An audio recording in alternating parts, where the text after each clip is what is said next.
Hello everybody, welcome back. Today as well we have got you another video. In this video I'll show you how you can overdraft on Cash App. But before that, please do make sure to like our video, subscribe our channel, and yes, without any further delay, we're simply gonna go ahead and step into our video.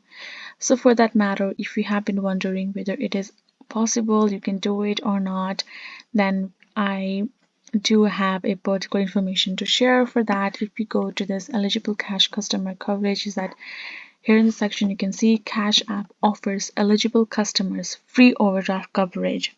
Actually, that allows you to overdraw on your cash balance for free.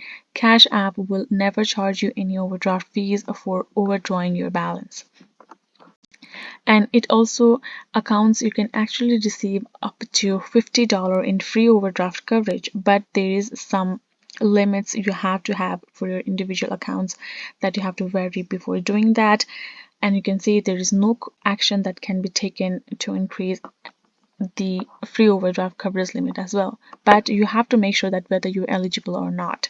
So for that, you have to have an activate cash card, you have to enable direct deposit, and direct deposit $300 or more every month in paychecks for you to get a $50 worth of overdraft coverage. So that is available, but if you would like to know a simple overdraft, that is simply Cash App doesn't offer, but for the eligible accounts it actually offers you some the overdraft coverage of up to $50 in free. So that is the information for you all. Hope this was helpful. Thank you so much for watching, and yes, I'll see you guys in our next video.